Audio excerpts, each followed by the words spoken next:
Hi hello నమస్తే నేను మీ సందీప్. ఏంటి అని అంటే డిమాండ్ పవన్ బిగ్ బాస్లో ఇప్పుడు టాప్ మోస్ట్ కంటెస్టెంట్గా ఉన్నాడు అనమాట. ఆయన తాలూకు తల్లిదండ్రులు ఇక్కడే ఉన్నారు, నెక్స్ట్ పెద్దమ్మ గారు కూడా ఇక్కడే ఉన్నారు. వాళ్ళతో మాట్లాడి మరిన్ని విషయాలు తెలుసుకుందాం. హాయ్ హాయ్ అమ్మ, నమస్తే. ఎలా ఉన్నారమ్మా? ఫస్ట్ ఆఫ్ ఆల్ బాగున్నా.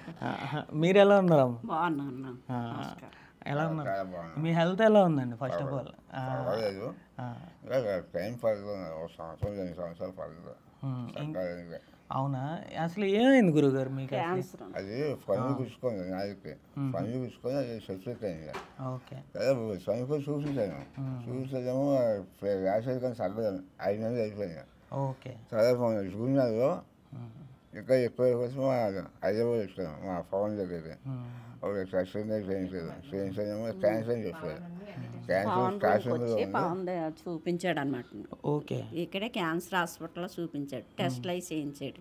చేయించాక క్యాన్సర్ అని చెప్పారనమాట. ఓకే అమ్మ. ఎన్ని రోజులు అయిందమ్మా ఇదంతా జరిగి? జూన్ నెలలో అయింది ఆపరేషన్. ఓకే, ఇది అయిన బిగ్ బాస్లో ఆఫర్ వచ్చింది, వెళ్ళాడు. పెద్ద బాబాయ్ అన్ని చూపించాడు అనమాట.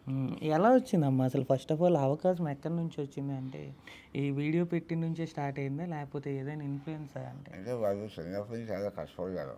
ఓకే, చిన్నప్పుడు ఎంత చదువుకున్నప్పుడే ఏ ఆల్ఫని చెప్పని పేపర్ చేసుకుని అంటే నేను ఏం లేదు, ఫ్రెండ్స్ పని చేసుకున్నామని.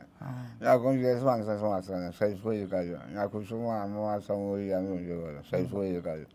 మా పిల్లలు పుట్టిన తర్వాత వాళ్ళు కష్టపడేవాళ్ళు. అలాగే జాగ్రత్తగా గవర్నమెంట్ స్కూల్కి 10వ తరగతి దాకా చదివారు. చదివిన తర్వాత ఇంట్లో ప్రగతి కాలేజీ చదివారు.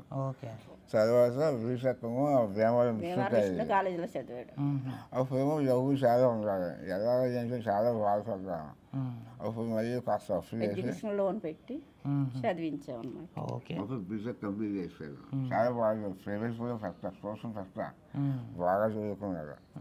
అక్కడ చదువుకుంటేనే ప్రోగ్రామ్ ఇచ్చారు కాలేజీలో, షార్ట్ పిల్లలు చేసి కూడా. అక్కడ మా ఫ్రెండ్స్ అందరూ కూడా మేము చాలా మంది హీరోగా ఉన్నారు, హీరో అయిపోయినారు. అక్కడి నుంచి స్టార్ట్ అయినా. అయితే ఇప్పుడు పేపర్లు పాలమ్మి నుంచి ఇప్పుడు ఇక్కడ ఈ స్టేజ్లో అసలు కనబడతారని ఎప్పుడైనా అనుకున్నారమ్మా మీరు? మేము ఊహించుకోలేదు అలాగా. ఓకే అమ్మ, ఇప్పుడు బిగ్ బాస్కి వెళ్ళిన తర్వాత మనోడు ఎలా ఆడుతున్నాడు? అంటే బాగా ఆడుతున్నాడండి గేమ్స్లో. ఫస్ట్ బాగా ఆడుతాడు. ఇంటికాడ కూడా గేమ్స్ అంటేనే బాగా ఇంట్రెస్ట్ అనమాట. అంటే ఇప్పుడు ఆయన వ్యక్తిత్వం పరంగా బయట ఎలా ఉండేవారమ్మా? అంటే ఇప్పుడు బిగ్ బాస్ హౌస్కి వెళ్ళిన తర్వాత ముందు చూసిన తర్వాత మీకు ఏమనిపిస్తుంది? అంటే వాళ్ళు మార్పు లేదు, చాలా మంచిగా ఉంటారు, అందరూ చాలా స్నేహంగా ఉంటారు. ఎవరి బాధపడతారు, ఏం అదే బాధపడతారు, ఎవరిని బాధపడతారు. ఇప్పుడు కూడా అలా ఉన్నారు. అదే మూసి వస్తుంది. ఇప్పుడు అది బిగ్ బాస్ సైలెన్స్గా ఉంటారు, ఎవరిని పడతారు. ఈ పదమే ఇది శాఖలో చదివింది అక్కడ. ఇది ఆనందరావు ఏం చేస్తాం, అయినా బాగా వస్తున్నారు. ఇంతవరకు వచ్చేది కాదు లేదు. అవసరం అందరూ కూడా బాగా పడలేదు. ఇక పలుకులే గురించి కొంచెం అని డౌన్గా చూస్తున్నారు. అదే కామన్ మ్యాన్ కదా, ఎంతైనా ఎంత గేమ్ ఆడినా ఎంత ఏం చేసినా కామన్ మ్యాన్ గురించి కొంచెం వాళ్ళు ఇదిగా అందులో కొంచెం మాట్లాడటం కూడా తక్కువ, సైలెంట్గా ఉంటాం. అందులో అందరికి కుక్ చేసి పెడుతున్నాడు, కష్టపడే ఇదేంట్లో అయినా సరే అందరూ అంటున్నారు కదా చాలా మంచి పిల్లడు. నేను పెద్దమ్మని అవుతాడు. అంటే ఇప్పుడు ఒక కామనర్గా వచ్చి ఇప్పుడు నార్మల్గా ఒక సెలబ్రిటీలో ఉండి గెలవడం వేరు, చాలా చాలా కామనర్గా ఉండి ఇంత స్థాయి సెలబ్రిటీలు కూడా ఆడిని మమ్మీ నువ్వు స్ట్రాంగ్ బాయ్వి, మేము ఆడలేము నీతో అని ప్రతి ఒక్కళ్ళు వాళ్ళందరూ అంటున్నారు. ఏంటి అందుకనే పక్కన పెడదామని చూస్తున్నారు. ఎందుకంటే ఎవరైనా విన్నర్ అవ్వాలి, కప్పు కొట్టాలనే కదా చూసేది. వీడు కొడితే వాళ్ళకి రాదని వాళ్ళు ఇదవుతున్నారు తప్ప కామన్ మ్యాన్కి ఈ రోజున అలా నిలబడ్డాడంటే మాకు చాలా అందరికీ చాలా సంతోషంగా ఉంది. తణుకైతే చాలా హ్యాపీగా ఫీల్ అవుతున్నారు తణుకోళ్ళందరూ.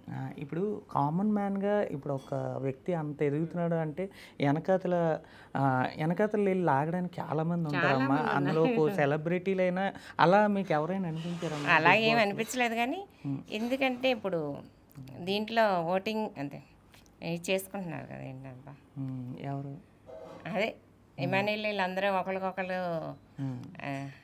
నాకు రావటం లేదు, నామినేషన్లు వేసుకుంటున్నారు కదా. ఆ నామినేషన్లో ఎలా చేసుకోవాలో వాళ్ళకే అర్థం కావటాలి. ఒకళ్ళొకళ్ళు కన్ఫ్యూజ్ అవుతున్నారు. వాళ్ళు ఒక 5 నిమిషాల్లో మళ్ళీ అయిపోయాక అంతా మామూలుగా మన ఇంట్లో వాళ్ళు కూడా ఉండవు అంతలాగా ఫ్రెండ్స్ కూడా ఉండరు, అంత బాగా ఉంటున్నారు వాళ్ళు. వాళ్ళు ఎవరిని పేర్లు పెడతాక సరిపోం మనం, ఎందుకంటే అంత మంచిగా ఉంటున్నారంటే. కానీ ఏంటంటే నాకు రావాలని అక్కడ తపన తప్ప ఒకరికి ఏం స్వార్థాలు ఏం లేవు నన్ను అడిగితే. ఓకేనమ్మా. అంటే ఇప్పుడు నార్మల్గా ఇప్పుడు మీ వాడు విన్నర్ అవుతాడని అనుకుంటున్నారా? అనుకుంటున్నాను, ఎప్పుడైనా ఎవరైనా అంతే కదా. ఇప్పుడు విన్నర్ అవ్వాలని మేము కోరుకుంటాం, వాళ్ళు కోరుకుంటారు, అందరూ కావాలని కోరుకుంటారు, అంతా భగవంతుడి నిర్ణయం. కానీ మాకైతే విన్నర్ అవ్వాలని చూడాలని కోరుకుంటాం మేము. ఓకేనమ్మా. అంటే ఇప్పుడు బిగ్ బాస్కి వెళ్ళాలనే ఆలోచన అసలు ఎలా వచ్చింది అంటే ఏం చెప్తారమ్మా మీరు? వాళ్ళ బ్రదర్ అన్నీ ఆడి మా పెద్ద అబ్బాయి చూసుకున్నాడు. ఇంతకు ముందు ఏం చేసేవారమ్మా డిమాండ్ పవన్ అంటే ఏం చెప్తారు? యాభై షోలు పెద్ద షోలు ఉన్నది, యాభై షోలు సాఫ్ట్వేర్ చేసుకున్నాం. అలా చేసుకుంటూ బిగ్ బాస్ మా పెద్ద అబ్బాయి ఫ్యాషన్ చేయడం. ఏంటమ్మా? వన్ రీల్ బాగా చేసి ఫ్రెండ్స్ అందరూ కలిసి వన్ రీల్ చేసుకుందామని ముందు స్టార్ట్ చేశారు ఫస్ట్. స్టార్ట్ చేసుకుంటూ అలాగా యాడ్లు అయ్యి చేస్తే మొత్తం షాపుల్లో వాళ్ళు కొంచెం యాడ్లు కూడా ఉండేవారు. ఏంటంటే ఎదరోళ్ళు ఎక్కువ తీసుకున్నా నాకు అంత వద్దు, నాకు నేను దీనికి కావాలని చెప్పేసి యాడ్లు కూడా తక్కువ తీసుకొని నాకు కావాలి, నాకు ఇందులోనే వెళ్దాము, నేను సినీ ఫీల్డ్లోకి వెళ్దాం, సినిమాకి వెళ్దాము, నాకు సినిమాలో ఇంట్రెస్ట్ అని యాడ్లు కూడా చేసి వాళ్ళ 1000 కావాలి, వాళ్ళు 2000 కావాలని నాకు 1000 ఇస్తే చాలు, నాకు ఇలా వెళ్తే చాలు, నాకు సరదా అని చెప్పేసి అందరికీ అలాగే సరదాగా ఉన్నాడు. ఓకేనమ్మా. ఇప్పుడు నార్మల్గా ఇప్పుడు డిమాండ్ పవన్ ఎక్కువగా ఇప్పుడు వైరల్ అవుతుంది ఏంటి అంటే రీతు చౌదరి గారు ఇది కోడల వరకు అని అంటున్నారు, దాన్ని ఎలా చూస్తారండి? అది ఫ్రెండ్స్గానే ఉన్నారు తప్ప అదే మా బాబు మాకు తెలుసు కదండి. సంబంధాలు ఏమైనా చూస్తున్నారా ఏంటంటే? ఇంకా లేదు, చూడాల్సిన అవసరం లేదా అని అంటారా? అదేం కాదు, టైం పడుతుంది వచ్చి అప్పుడు చేస్తాను.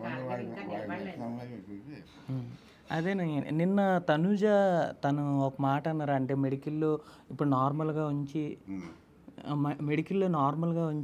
ఒక 3 వారాలు లేకుండా చేయాలని అన్నారు. జోగ్గాంతం నిజంగానే మాకు అర్థం కాలేదు. మరి ఆసుపత్రి మాట్లాడుకోవాలి కదా, జోగ్గానే సరే మాకు వాడుపడతాం కదా, అంటే ఇది ఆసుపత్రిలో బెదిరి నుంచి ఇది బెదిరి అయిపోవాలి కదా. అది ఇప్పుడు తన జోగ్గా అంది, అది ఇప్పుడు వైరల్ అవుతుంది కదా, తను మాట్లాడి మాట తీరుగా ఉండాలి తప్ప ఇప్పుడు తల్లిదండ్రులతో వెళ్తే ఎవరైనా మాకైనా బాధ వస్తుంది. ఇలా అందండి, అది జోక్గా తీసుకోవాలంటే జోక్గా తీసుకోవాలి, సీరియస్గా తీసుకోవాలంటే సీరియస్గా ఉండాలి, అంతేగాని దాని గురించి మేము పెద్దగా ఏమేమి మాట్లాడాలనిపించాలి. ఓకేనమ్మా. ఇప్పుడు డిమాండ్ పవన్ కాకుండా ఇంకా ఎవరు బాగా ఆడుతున్నారంటే? అందరూ బాగా ఆడుతున్నారు గేమ్. అంటే ఫిజికల్ టాస్క్లో ఈడు ఫస్ట్ నెంబర్ 1 అందరూ చెప్తున్నారు. అందులో మేము చెప్తే మా అబ్బాయి గురించి చెప్పుకున్నట్టు ఉంటుంది, కానీ అందరూ బాగా ఆడుతున్నారు. అంటే ఇప్పుడు నార్మల్గా పవన్ కళ్యాణ్ అవ్వచ్చు, నెక్స్ట్ నార్మల్ రీతు చౌదరి, పవన్ కళ్యాణ్ కూడా బాగా ఆడుతున్నాడు. పవన్ కళ్యాణ్ కూడా తీసి పడతలేదు. ఇమానుయేల్ కూడా బాగా ఆడుతున్నారు. ఇమానుయేల్ కూడా అందరూ వాళ్ళు కూడా చెప్తున్నారు కదా, ఇప్పుడు వాళ్ళే చెప్తున్నారు టఫ్ మాకు ఎవరు కాంపిటీషన్ అంటే పవనే అని చెప్తున్నారు. అంటే డిమాండ్ పవన్ గారు ఇంతకుముందు ఎప్పుడు ఏడవడం ఏదైనా చూసారమ్మా? ఎందులోకి అయితే అదే చెప్తున్నారు కదా, ఎప్పుడూ అంటే ఇంట్లో ఏముంది, ఇంట్లో మామూలు నార్మల్గా ఉంటాం కదా, దాని గురించి ఎప్పుడు ఆడలేదు. ఆడికి ఎప్పుడైనా ఎమోషన్ వస్తే ఆడే చెప్తున్నాడు. ఒక్కోసారి తీసుకుంటాను, ఒక్కోసారి ఏడుపు వస్తుంది, ఒక్కోసారి సిల్లీగా తీసుకుంటాను అన్నాడు. దాన్ని ఏం పెద్ద మేము ఎప్పుడు అలా చూడలేదు. ఇంట్లో ఏముంది, ఎప్పుడూ లేని పరిస్థితే కదా కొంచెం. దాని మీద ఏంటంటే తల్లిదండ్రులు బాధపడుతుంటే ఆడికి బాధ వచ్చి పక్కకి వెళ్ళి బాధపడతారు తప్ప వాళ్ళు ఎదుర్కొంటే ఎప్పుడూ బాధపడలేదు. అలాంటిది మరి బిగ్ బాస్లోకి వెళ్ళి కొద్దిగా ఇలా ఏడవడం ఇది ఏడుతుంటే వాళ్ళ నాన్నగారు కూడా ఒంట్లో బాగాలేదు. అవునవును, బాగాలేనప్పుడు మనసు ఎలా ఉంటుంది తనకి? అదే ఇప్పుడు నాన్నగారికి ఇలా అయిపోయింది, నేను ఇక్కడికి వచ్చాను, ఎవరు చూసుకుంటున్నారో ఏంటి, చూసుకున్నా చూడకపోయినా ప్రేమ అనేది అది ఆటోమేటిక్గా వచ్చేస్తుంది. అవును. ఇప్పుడు బిగ్ ఎవరైనా కొంచెం కదిలించినా దుఃఖం ఆటోమేటిక్గా వచ్చేస్తుంది. అదే బిగ్ బాస్ అయిన తర్వాత ఏంటి అంటే మనోడు ఏం చేయాలనుకుంటున్నాడు అంటే ఏం చెప్తాను? తన నిర్ణయాలు ఇప్పుడు ఎలాగా తను ఎలా వదిలేసామో తనే ఆలోచించుకొని తన గోల్స్ ఏంటి అనేది మీకు ఎంత? తన క్రికెట్ బాగా సినిమా ఫీల్డ్ అంటే బాగా ఇష్టం. సినిమా హీరో అవ్వాలి అని, హీరో అలా అవ్వాలని తనకుంది. ఓకే. అలాంటి అవకాశాలు ఇంతకు ముందు ఉంటే ఏవైనా తనే వచ్చాయా? చూసుకుంటాడు. మనం ఏం చెప్పినా తను కొంచెం ఈ వయసు వచ్చింది కదా తను. అవును. ఇప్పుడు వాళ్ళ నాన్నగారు ఏదైనా ఫీల్డ్లో ఉంటే చెప్పగలరు, ఇలా నేను ఉన్నానురా నువ్వు ఇలా వెళ్ళని. వాళ్ళ నాన్నగారు ఇప్పుడు తను చేయలేడు కదా, అవును. అందుకని తను చూసుకుంటా. తన ఎడ్యుకేషన్ తన లెవెల్ తనకుంటుంది కదా, మనం ఏం చెప్పుకోలేం కదా. ఓకేనమ్మా. ఇప్పుడు పేరెంట్స్ పరంగా చూసుకుంటే ఇప్పుడు ఒక సినిమాలకి అంటే ఎవరైనా కొద్దిగా ఇబ్బంది పడతారు, సినిమా అంటే కొద్దిగా జడుస్తారు. అలాంటిది మీ వైపు ఎలా సపోర్ట్ చేస్తారమ్మా డిమాండ్ పవన్కి? కాబట్టి ఆయన ఇష్టం. సినిమాలు అంటే బాగా చెప్పాను సినీ ఫీల్డ్ వెళ్ళే చాలా కష్టం. ఇంట్లో మహామహులు ఉన్నారు, ఆ డబ్బు పలుకుబడి ఎన్ని ఉన్నా సరే కొందరు రాణించలేకపోతున్నారు. నీకు డబ్బు లేదు, పలుకుబడి లేదు, ఏమీ లేదు, ఎలా నిలబడతామంటే కష్టపడు సరే అదృష్టం ఉందనుకో ముందుకు వస్తావు. నీ ప్రయత్నం నువ్వు చెయ్యి, తర్వాత వర్కింగ్ అన్నాను. ఎంత వరకు వచ్చారు ఈ ఇబ్బందులు లేదు. అప్పుడు చెప్పు అందరికీ తెలిసిపోయింది. ఫైనాన్షియల్ ఫెయిల్ వచ్చేసింది. ఆ ఫెయిల్ వల్లైనా సరే చనుకు అన్నారు. ఫైనాన్స్ 10 మార్లు ఓడిపోతుంది. నా ఫీల్ కూడా చెప్పలేదు, నా ఫైనాన్స్ ఫెయిల్ చనుకు తీసుకోకడానికి కూడా అది ఎప్పుడు వస్తారా ఎప్పుడు కలుద్దామని వస్తున్నారు. నాకు ఉందా ఏమో అదృష్టం ఏమో ఎక్కడ ఏముంది, ఎవరైనా గవర్నమెంట్ సినిమా చేసేసి ఫెయిల్ అయిపోతారు. అది అదృష్టం, అది ఫెయిల్ కదని కోరుకుంటున్నాను. మీరు ఏం చేస్తుంటారమ్మా ఊర్లో? ఏంటి అసలు అంటే ఏంటి వ్యాపారం? ఫ్రెండ్షిప్ బిల్డింగ్ అయితే బిల్డింగ్ ఫ్రెండ్షిప్ చేస్తాను. బిల్డింగ్లో పెయింటింగ్ పని చేస్తారు. అదే పైన ఇప్పుడు ఏం అంటున్నారు డిమాండ్ పవన్ని ఇంత స్టేజ్లో చూసి? నేను న్యూస్కి 90 మంది మంచిగానే ఉంటాను. నేను ఎవరు చదివిగా ఎవరు చేసుకోలే నా పని. అందరూ కూడా గౌరవంగా చూస్తారు. పనికారు కూడా చాలా అభిమానంగా పని వరకు ఎప్పుడు నేను ఎవరు చూడలే. ప్రసాద్ గారు ప్రదీప్ అని చూసుకున్నారు. ఆ మధ్య మా పిల్లలు మా అబ్బాయి ఏ అవసరానికి చాలా హ్యాపీ ఆనందపడిపోతున్నారు. ప్రసాద్ గారు అబ్బాయి ఇస్తాను కొందరు డిమాండ్ పని నాన్నగారు మీరు అని నన్ను చూస్తున్నారు. తెలియదు ఇంకా హ్యాపీగా ఉంది. అందుకని కావాల్సిన వాళ్ళు ఎక్కడో నేను అనుభవిస్తుంది. అసలు దేశం తెలిసిపోయింది వాళ్ళు అది అందరూ కానీ అదృష్టం అది చెప్పింది. చాలా ఆనందంగా ఉంది. ఓకేనా గురుగారు, ఇప్పుడు డిమాండ్ పవన్ ఈ స్టేజ్కి వచ్చారు కాబట్టి ఇంకా సీజన్ నుంచి వచ్చిన తర్వాత మీరు ఇప్పటికీ ఆ పెయింటింగ్ పని చేస్తారా? అవునవును. మా పిల్లలు 60 సంవత్సరాలు మానే ఉన్నారు. కాకపోతే ఏంటంటే దీని గురించి మానేసాను. అసలు చెప్తున్నాను భగవంతుడు ఆరోగ్యించలేదు.